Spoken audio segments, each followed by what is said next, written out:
नमस्कार and welcome back. ये कभी मैंने सोचा नहीं था कि इंडिया अलायंस में से राहुल गांधी खुद ही बाहर निकल जाएंगे, यानी कि भगोड़ा दोबारा से भाग गया। इसको मालूम था कि अखिलेश यादव हो, ममता हो, ये इसको इंडिया अलायंस में नहीं रखने देंगे। ये एक खुद एक देश के लिए लायबिलिटी बन चुका है। ये बेचारा खुद ही भाग के लगता है। अब इस पे बात करते हैं कि इंडिया अलायंस से कांग्रेस के बाहर निकलने का इंडिया अलायंस को फायदा है या नुकसान है, और बीजेपी को भी क्या ये फायदा या नुकसान की स्टोरी है। और कुछ बात करेंगे बिहार के ऊपर, बाद में वेस्ट बंगाल पे भी और यूपी पे भी। बात करेंगे अवनीश जी के साथ। अवनीश जी, जय सिया राम। जय जय सिया राम। सुमित जी, आपके सभी दर्शकों को प्रणाम। जी सर। सर, राहुल गांधी फिर भाग गया। अभी इंडिया अलायंस से भागा है, वैसे बोलना चाहिए इंडिया से भाग गया।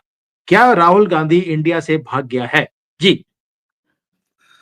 देखिए साहब, राहुल गांधी इंडिया से कभी नहीं भागेगा,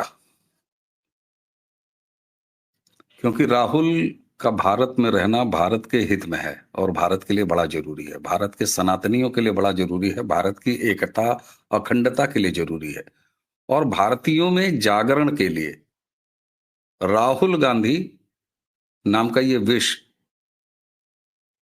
रहना जरूरी है। बहुत सारे लोग ये कहते हैं कि मोदी जी, सोनिया गांधी के ऊपर इतने चार्जेस हैं, जेल क्यों नहीं भेजते। अव्वल तो मोदी जेल नहीं भेज सकते, जेल तो अदालत भेजती है, जमानतें भी अदालत देती है।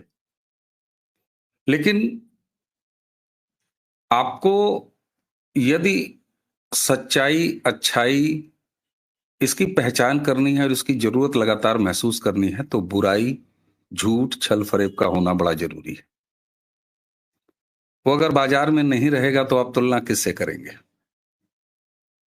आज अगर 65 साल के कुकर्म कांग्रेस के इस देश से वैनिश कर दिए जाए, इस देश के लोगों की याददाश्त से गायब कर दिया जाए, कोई सर्जरी, कोई दवा, कोई छिड़काव करके, तो 2014 के बाद से भारत अपने भीतर और अंतर्राष्ट्रीय स्तर पर हासिल क्या कर रहा है, सुमित जी, ये कैसे पता लगेगा हमें। इसलिए कृपा करके मेरे अनुरोध को स्वीकारिए और राहुल गांधी भारत के लिए बहुत जरूरी है, इस प्रार्थना को मेरे मानिए। राहुल कहीं न भागे, ईश्वर करे कहीं न भागे। हाँ ठीक है, छोटे मोटे डोज लेने कभी कोलंबिया चला जाए, कभी छोटी मोटी पर्चियां लेने डीप स्टेट के पास चला जाए। साहब देखिए, इंडिया अलायंस कभी था ही नहीं। इंडिया अलायंस राहुल गांधी और 10 जनपद खानदान का एक फितूर, जो मोदी के प्रति, और मैं जब मोदी न कहूं तो बेहतर यह है कि भारत के प्रति, भारत की संस्कृति के प्रति, सनातन के प्रति, हिंदुत्व के प्रति, भारत की एकता अखंडता के प्रति, इंटरनल सिक्योरिटी के प्रति, भारत के वैश्विक स्तर पर प्रगति के प्रति नफरत, ईर्ष्या, इसकी उपज इंडिया अलायंस। और एक चीज और, जब अस्तित्व खतरे में हो तो आप तो अंतर्राष्ट्रीय स्तर पर ट्रेवल करते हैं, आपने कभी देखा है कि झुंड बना लेते हैं जानवर, जब अस्तित्व का संकट आता है तो एक दूसरे से चिपक जाते हैं। बंदरों के बारे में ये बहुत सारे वीडियोस लोगों ने देखे होंगे, मैंने प्रत्यक्ष भी देखा है। जब शीतलहरी आती है और उनको गर्मी लेनी होती है, उनके अस्तित्व पर संकट आ जाता है, तो एक दूसरे से चिपक जाते हैं। इसी का नाम था इंडिया अलायंस। क्यों? क्योंकि दूसरी तरफ प्रखरता से राष्ट्रवाद उभर रहा था, 2014 में उभर गया था। एक बार इन्हें लगा कि कोई बात नहीं, एक अचानक का सूरज है, उगा है, अस्त हो जाएगा। लेकिन शायद इन्हें भारत के राष्ट्रवादियों की मानसिकता का अंदाजा नहीं था, और यही वजह है कि 2019 में इन्हें लगा कि ना, ये तो 5 साल के काम के बाद रिपोर्ट कार्ड लेके आया है और इस आदमी के खिलाफ एंटी इनकम्बेंसी तो छोड़ दो, ये तो बड़ा बहुमत लेके आने की तैयारी में है। और तब इंडिया अलायंस आया, 2024 में इंडिया अलायंस आया। साहब, ये केवल स्वार्थ की पूर्ति थी और अलग अलग एलिमेंट जिन्हें इस देश के राष्ट्रवाद से, मोदी नहीं, मैं कहता हूं मोदी से तुम खतरा महसूस करो, हमें आपको क्या।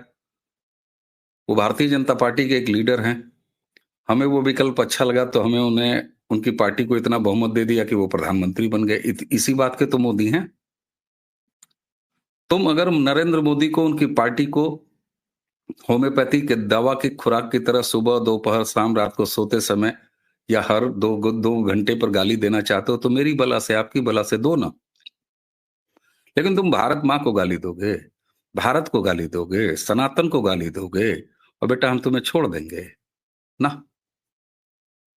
अच्छा, हमारे हाथ में पत्थर तो होता नहीं, हम मजहबी हैं नहीं, हम वाली भीड़ है नहीं, तो फिर हमारे पास है क्या? ईश्वर ने हमें ये 2 हाथों की हथेलियों में उंगलियां दी हैं और इसके लिए ईवीएम दिया है। हम वो काम कर रहे हैं और लगातार कर रहे हैं।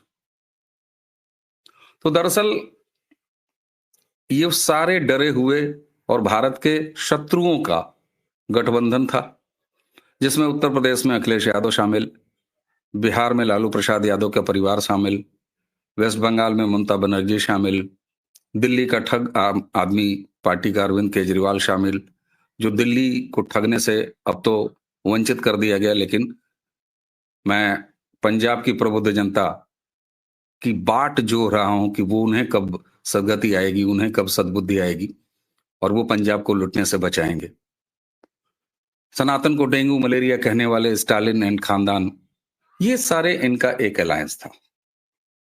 आपने देखा होगा लोकसभा चुनाव के बाद ही दिल्ली में ये अलायंस कहीं नजर नहीं आया, हरियाणा के चुनाव में कहीं नजर नहीं आया, एक दूसरे के खिलाफ खड़े थे। और तो और अभी हालिया बिहार के चुनाव में फ्रेंडली फाइट। अरे भाई, कोई मुझे बेशर्म राजनीतिक आदमी किसी पार्टी का जरा ये बता दे कि फाइट और फ्रेंडली ये दोनों एक साथ क्या होती है। भाई, ये राजनीति की कौन सी नई डिक्शनरी तुम लोग इस देश को सिखा रहे हो और उसमें भी असफलता पा रहे हो। और एक चीज अब मैं गंभीरता से कह रहा हूं, आपके मंच पर भी मैंने कई बार कहा और अपने मंच पर कहा, लगातार मैंने कहा कि राहुल गांधी तेजस्वी को बर्बाद करने की नीति पर काम कर रहे हैं। मैंने पूरी क्रोनोलॉजी 2005 से लेकर 2009 लालू, राबड़ी, मीसा, इनके ऊपर घोटालेबाज लिखने के बाद तेजस्वी के ऊपर घोटालेबाज, और दिसंबर का महीना आने वाला है, फैसला आ जाएगा किसी भी वक्त, मीसा, लालू, तेजस्वी और उनकी मां राबड़ी देवी जेल चली जाएंगी। इसमें कोई शक नहीं, दोनों case open and shut cases हैं। ये पूरी प्लानिंग थी। इंडिया गठबंधन कथित रूप से जिंदा करके राहुल गांधी क्षेत्रीय राजनीतिक दलों की राजनीति खाने के लंबी प्रक्रिया पर काम कर रहे हैं। उन्हें पहली सफलता दिल्ली में हासिल हो गई अरविंद केजरीवाल के रूप में। दूसरी सफलता राहुल गांधी को बिहार में प्रचंड रूप से हासिल हो गई, लगभग राजनीतिक रूप से बर्बाद करके तेजस्वी यादव और लालू प्रसाद यादव के पॉलिटिकल लेगेसी को। अखिलेश यादव के साथ अगर 2027 का चुनाव राहुल गांधी लड़ लें तो भी अखिलेश यादव का खात्मा तय है, अलग लड़ लें तो और आराम से खात्मा तय है। इसलिए राहुल गांधी अब कांग्रेस को अकेले लेके चलेंगे। किस बिना पर? बिहार के चुनाव में ओवैसी महागठबंधन में शामिल होना चाहते थे, लेकिन यही राहुल गांधी ने ओवैसी के प्रतिनिधि को राबड़ी और लालू के घर से डांट के बेइज्जत करके भगवाने पर मजबूर कर दिया। क्यों? क्योंकि राहुल जिस गाड़ी को ड्राइव कर रहे हैं उसके पीछे लिखा हुआ है, आजा मेरी गाड़ी में बैठ जा रजिया। राहुल गांधी और कांग्रेस का इकोसिस्टम अब रजिया को तमाम इन क्षेत्रीय गुंडों के बीच में नहीं फंसाना चाहता है। वो इस जुमले से इस देश के मुसलमानों को बाहर लाना चाहता है कि पैन इंडिया हम तुम्हारे विकल्प हैं, पहले भी थे, तुम हमारे थे और हम तुम्हारे थे सनम। इसलिए रजिया गुंडों के बीच में मत फंसो, अखिलेश यादव के बीच मत फंसो, तेजस्वी के बीच मत फंसो, महाराष्ट्र में किसी के बीच मत फंसो, पूरे देश में किसी के बीच मत फंसो। तुम्हारे जिन अंधे वोटों और भेड़ों की तरह झुंड में एक वोट बैंक के तौर पर हमें कास्ट कर किए हुए वोटों की बदौलत हमारे परनाना ने, हमारी दादी ने, हमारे बाप ने, हमारी मां ने रिमोट से सरकार चलाई, तुम एक बार फिर वापस आ जाओ। रजिया भी इस बात को लेकर धीरे धीरे राजी है। उसकी वजह है, रजिया ने यह देख लिया कि उसका प्रेम इकट्ठा होने के बाद भी 2014 से पनप नहीं पा रहा है। नरेंद्र मोदी नाम के एक व्यक्ति ने, उसकी राजनीति ने इस देश में मुसलमान वोट बैंक को न्यूट्रलाइज कर दिया है, समाप्त कर दिया है। निष्प्रयोज्य कर दिया है, बिना असर वाला कर दिया है, कोई असर नहीं हो रहा। मुसलमान वोट बैंक के न चाहते हुए भी लगातार तीसरी बार सत्ता में नरेंद्र मोदी खड़े हैं और डबल इंजन सरकारों की संख्या भी उत्तरोत्तर बढ़ती चली जा रही है। क्या कोई कल्पना आप या कोई दर्शक कल्पना कर सकते हैं? मैं एक मामले में नरेंद्र मोदी जी से असहमत रहता हूं। ठीक है साहब, आप सबका साथ सबका विकास, बड़े आदमी हैं, आप करते रहिए। लेकिन आरएसएस के ये जो राष्ट्रीय मुस्लिम मंच टाइप के ये फितूर हैं, और ये है कि नहीं हमको मुसलमान भी वोट देगा। अरे साहब ठीक है, देगा नहीं देगा वो आप जानिए, लेकिन ये बात तो तय है कि क्या उत्तर प्रदेश में 2017 में मुसलमानों ने ये चाहा होगा कि योगी आदित्यनाथ मुख्यमंत्री बन जाए और भाजपा को बहुमत मिल जाए ताकि योगी आदित्यनाथ मुख्यमंत्री बन जाए? साहब कलेजे पर सांप लौटा होगा, सांप। 2022 में क्या आप सोच सकते हैं किसी रजिया, किसी अब्दुल ने ये सोचा होगा, यही कल्पना की होगी या चाहता होगा कि योगी आदित्यनाथ एक बार फिर से रिपीट हो जाए? नहीं ना। इसलिए वो भी परेशान है कि हम अब कुछ भी उखाड़ नहीं पा रहे हैं। वो जान रहा है कि हमने यूपी में मुलायम को ढोके, लालू का दरी बिछा के, ममता का दरी बिछा के, महाराष्ट्र में कभी शरद पवार के पीछे, कभी रंग बदलते हुए उद्धव ठाकरे के पीछे, एमपी में कांग्रेस के पीछे, राजस्थान में कांग्रेस के पीछे, चूंकि उधर क्षेत्रीय पार्टियां नहीं हैं, दिल्ली में अरविंद केजरीवाल नाम के ठग गिरोह के पीछे, पंजाब में जो कुछ भी थोड़े बहुत हैं उनके पीछे। हम अंततः इस देश में सनातन प्रेमी सत्ता को आने से रोक नहीं पा रहे। साथ में रजिया ये भी जानती है कि ये अकेली कांग्रेस की एक गाड़ी है जो कश्मीर से लेकर कन्याकुमारी तक अपनी उपस्थिति दर्ज कराती है। यानी रजिया के लिए कश्मीर से लेकर कन्याकुमारी तक कांग्रेस की एक गाड़ी है जिसमें फुदक के रजिया बैठ सकती है। कल को, आज मैं भविष्य आपको बता दे रहा हूं, आगे आने वाले लंबी रणनीति के तहत अगर कभी आपको भारत में कांग्रेस और ओवैसी का अलायंस दिखे तो बहुत ज्यादा चौंकिएगा मत।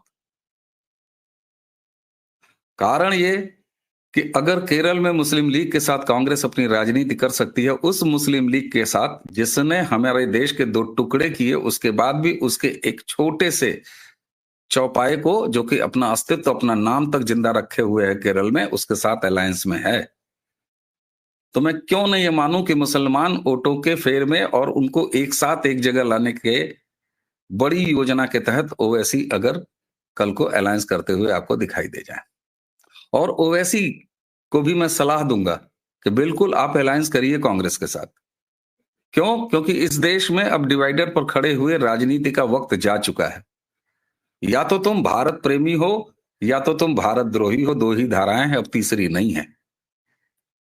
इसलिए इंडिया अलायंस को समाप्त होना ही था। भले कांग्रेस इसको औपचारिक रूप से स्वीकार न करे, लेकिन मैं दर्शकों से यह कहता हूं कि दर्शकों जरा विचार कीजिए, इंडिया अलायंस था ही कब? बिहार में आपने देखा पल पल तेजस्वी यादव को हराने पर, उनकी राजनीति को समाप्त करने पर लगे हुए थे। यही मध्य प्रदेश और हरियाणा का चुनाव है, जहां मध्य प्रदेश में विधानसभा लड़ने पहुंचे अखिलेश यादव और कमलनाथ ने क्या कहा? अखिलेश वखिलेश। कौन अखिलेश वखिलेश? यही हरियाणा का विधानसभा चुनाव है, अखिलेश यादव वहां पहुंचे, उन्होंने कहा बिल्कुल नहीं, हटो यहां से, चलो। और तो और, अगर केवल अखिलेश यादव की पार्टी समाजवादी का ले लूं तो अबू आजमी अभी बिहार चुनाव के बाद क्या कहते पाए गए कि नहीं नहीं साहब, अब हम अकेले लड़ेंगे, हमारा कांग्रेस से कोई वास्ता नहीं। क्योंकि ये सब जान रहे हैं कि कांग्रेस का जो वोट बैंक अलग हुआ, उसी के दम पर क्षेत्रीय पार्टियों का अस्तित्व खड़ा है। राहुल गांधी उसी कॉम्बिनेशन पर काम कर रहे हैं कि मुसलमान वापस आ जाए और किसी तरीके से हम थोड़ा बहुत भरमा के हमारे जो दलित हिंदू भाई हैं, वंचित हिंदू भाई हैं, शोषित हिंदू भाई हैं, आदिवासी हिंदू भाई हैं, उनको हम अपने किनारे लेके आए। लेकिन वो हो नहीं रहा, न हुआ है। अब लोग कहेंगे नहीं साहब 240 सीट आई तो हुआ है। यूपी में तमाम तरह के कंफ्यूजन थे, मैं बहुत उस पर कड़ाई से बोलता हूं और वीडियो लंबा हो जाएगी इसलिए संकेत दिया हूं, कई बार इस चीज को दोहराया है। वो एक भ्रम था, उस भ्रम का भी खात्मा हो चुका है। अगर उस भ्रम का खात्मा नहीं हुआ है तो मैं बड़ी विनम्रता से पूछता हूं दर्शकों, आप बता दीजिए 240 लोकसभा 2024 के चुनाव के बाद होने वाले सारे विधानसभा चुनाव में एनडीए की स्थिति का धारण करिए। लोगों ने अंदर गिल्ट महसूस करते हुए नरेंद्र मोदी की पार्टी को वोट किया है विधानसभाओं में। 2027 में आपको दिखेगा, अभी बिहार में आपको दिख रहा है। क्यों? क्योंकि डिलीवरी की पॉलिटिक्स है। तो इंडिया अलायंस ये वही वाला है कि गैस बनी थी पेट में, फूला था पेट। लोगों ने कहा कि उम्मीद से हैं और अचानक वो सारी गैस बिहार में निकल गई, पेट बिल्कुल खाली हो गया, इंडिया अलायंस था ही नहीं। तो फिर कहां का इंडिया अलायंस? इंडिया अलायंस न था, न है और न रहेगा। कांग्रेस अपनी लंबी रणनीति पर काम कर रही है और ये भारतीय जनता पार्टी और राष्ट्रवादी राजनीति के लिए शुभ है। ये और शुभ है देखिए, साहब। आपने बोला शुभ है, लेकिन साहब ने आपने ये भी बोला शुरू में कि ये जो सारे एंटी नेशनल्स थे कि राष्ट्रवादियों के खिलाफ हमने खड़े होना है, एक गुट को बनाना है, क्योंकि राष्ट्रवादी एक तरफ है तो एंटी नेशनल सारे इकट्ठे हो जाते हैं और मुसलमानों को इकट्ठा करते हैं। लेकिन साहब, इंडिया अलायंस कांग्रेस ने शुरू नहीं किया था, आप ही के नीतीश कुमार ने शुरू किया था।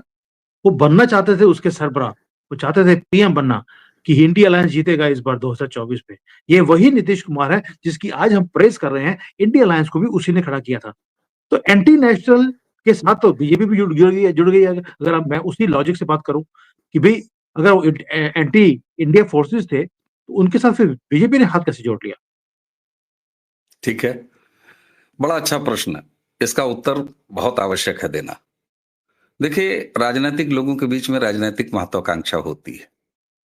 नीतीश कुमार ने जो इंडिया अलायंस की इनिशिएटिव लिया था, वो उनकी राजनीतिक महत्वाकांक्षा से थी। अगर वाकई उनके अंदर देशद्रोहिता होती और देश को बर्बाद करने की कीमत पर राजनीति करने का वो गुण होता, तो नीतीश कुमार इंडिया अलायंस में ही रहते और अच्छे नेता रहते। क्या नीतीश कुमार को किसी ने थप्पड़ मार के भगाया था? आत्मावलोकन किया उन्होंने और आत्मावलोकन के बाद वो वापस आए। ये फर्क है। यही फर्क मैं कैप्टन अमरिंदर सिंह में देखता हूं। वो भी तो कांग्रेस के थे, लेकिन कैप्टन अमरिंदर सिंह कभी देशद्रोही नहीं हो सकते, नहीं हो सकते साहब। गुलाम नबी आजाद कभी देशद्रोही आदमी नहीं हो सकता। सनातन को गालियां देते हुए कभी देखा है आपने कैप्टन अमरिंदर सिंह को या गुलाम नबी आजाद को या नीतीश कुमार को? कभी देखा हो तो आप मुझे बता दीजिए। नीतीश कुमार को आज भी मनाने पर लगे हुए हैं लोग। तो ये कैसे मान लिया जाए कि नीतीश कुमार को वहां पर उपेक्षित होना पड़ा? जिस तरह की कहानियां उस समय चली थी कि इनको कोऑर्डिनेटर नहीं बनाया गया और इनको लीड चेहरा नहीं बनाया गया, इसलिए क्योंकि कांग्रेस जहां पर है वहां देशद्रोहिता है, देश के खिलाफ सेंटिमेंट है, उत्साह है। और कांग्रेस कभी भी 10 जनपद परिवार से मुक्त नहीं हो सकती, वो उन्हें छोड़ नहीं सकती। और यही वजह है कि समय रहते नीतीश कुमार ने इंडिया अलायंस छोड़ दिया। राजनीतिक महत्वाकांक्षा क्यों नहीं होगी साहब? अगर राजनीतिक महत्वाकांक्षा न होती तो क्या 2013 में गुजरात से नरेंद्र मोदी की यात्रा दिल्ली तक हो पाती, संभव हो पाती? नहीं हो पाती, वो रहते वहीं। तो अगर 3 बार मुख्यमंत्री बनने के बाद नरेंद्र मोदी की राजनीतिक महत्वाकांक्षा, इसके साथ में देश सेवा और तमाम तरह की अच्छी अच्छी बातें नहीं जोड़ रहा हूं, लेकिन राजनीतिक महत्वाकांक्षा ही तो है। एक छोटे से प्रोफेशनल, वर्किंग प्रोफेशनल, हम आप जैसे लोग अगर मान लीजिए किसी managerial, middle class managerial post पे है, अगर हमारे अंदर महत्वाकांक्षा ना हो तो हम तो जिंदगी भर असिस्टेंट मैनेजर ही बन के रह जाएं। फिर हमें जीएम क्यों बनना? हमें सीईओ क्यों बनना? हमें एंटरप्रेन्योर क्यों बनना? तो राजनीतिक महत्वाकांक्षा और देश के खिलाफ साजिश की मानसिकता, इन दोनों में फर्क है। अगर नीतीश कुमार में ये एलिमेंट होता तो आज भी कांग्रेस के साथ होते, इंडिया अलायंस के सबसे बड़े चेहरे होते और निश्चित तौर पर बिहार में एक तगड़ी फाइट दे रहे होते। और जब वो अलग हुए हैं तो निश्चित तौर पर जिससे अलग हुए हैं उसके लिए संकट पैदा हुआ है, इसमें कोई शक नहीं है। नीतीश कुमार की क्वालिटीज क्या हैं जो उन्हें भाजपा का नेचुरल अलायंस बना के रूप में बनाती है? उसकी वजह जानते हैं? नीतीश कुमार आप उनके ऊपर भ्रष्टाचार का ठप्पा नहीं लगा सकते। करप्शन आप नीतीश कुमार से नहीं जोड़ सकते। अगर जोड़ सकते हो तो बताइए। जातिवादी राजनीति जिसका धनी है बिहार, आप नीतीश कुमार के साथ जातिवादी राजनीति नहीं जोड़ सकते। परिवारवाद जो कि कोड़ है कांग्रेसी इकोसिस्टम का, पूरे विपक्ष का, आप नीतीश कुमार के साथ परिवारवाद की राजनीति नहीं जोड़ सकते। ये 3 क्वालिटीज बहुत है साहब। 24 में 24 गुण किसके पास होते हैं, वरना तो मर्यादा पुरुषोत्तम भगवान राम हो जाए। बिल्कुल सही कह रहे हैं कि सभी के पास वही सारे गुड नहीं होते। बट सर, ये तो हो गया कि इंडिया अलायंस, मुझे जो जहां तक मुझे समझ आती है, जो आपने बताया अभी, कि कांग्रेस क्षेत्रीय पार्टीज को खत्म करने के लिए ही इंडिया अलायंस में आई थी, खत्म कर दिया, बाहर निकल गए। और उनको पता भी है कि आगे जाकर कोई भी इनके साथ हाथ जोड़ना पसंद नहीं करेगा। मोदी जी ने ओपनली बोल दिया कि ये वो सांप है जिसके साथ आया उसको ये डस लेते हैं। ये तो हो गया बात। अब देश में आपने बोला कि एंटी नेशनल फोर्सेस, मैं इसके ऊपर डिटेल में एक इन्वेस्टिगेट कर रहा हूँ कि पिछले 3-4 सालों में राहुल गंदगी बाहर किस किस को जाके मिले, कौन कौन सी ऑर्गेनाइजेशंस के इन्होंने हाथ जोड़ा है कि भारत पे टुकड़े करने हैं, वो मैं किसी और दिन बात करेंगे। लेकिन सर, अभी बिहार के ऊपर बहुत लोग हैं जिनके कमेंट्स आते हैं कि मोदी जी ने वहां पर पैसे देकर इलेक्शंस को जीता है, 10-10 हजार रुपए दिए गए। ये कांग्रेस भी बोल रही है, और ये प्रशांत, जिसको एक भी, वैसे तो प्रशांत नाम नहीं होना चाहिए, परेशान नाम होना चाहिए उसका, क्योंकि बेचारा परेशान है, एक भी सीट जीत नहीं पाया। ये सभी जो लगे हुए हैं, और ऊपर से राजदीप सर से सुताई जैसे लोग, कि 10-10 हजार रुपए दिए गए। इसकी सच्चाई क्या है? क्या इंडिया अलायंस अब, जो पहले था ही नहीं या दिखने में था, उनको अब इस हरकतों पे आना पड़ रहा है अपनी फेस सेविंग करने के लिए? साहब देखिए, हरकतें तो अभी वो मुझसे अगर सलाह मांगे तो मैं उन्हें कई हरकतों की लिस्ट बना के दे सकता हूं कि तुम अपने फेस सेविंग के लिए ये भी कर सकते हो, ये भी कर सकते हो। जैसे तुम ये कह सकते हो कि छठ के पूजा के अवसर पर इलेक्शन कमीशन ने ये बिहार का चुनाव रख दिया। सारे लोग सेंटिमेंट में थे, सारी भीड़ वहां थी। मैं आरोप उनको ये कहूंगा कि पंजाब के समाज पर आरोप लगा दें वो, कि पहिया भगाओ ते पंजाब बचाओ नाम का आंदोलन आप लोगों ने चलाया और तमाम बिहारी वापस चले आए अपने प्रदेश और उन्होंने खुल के वोट किया।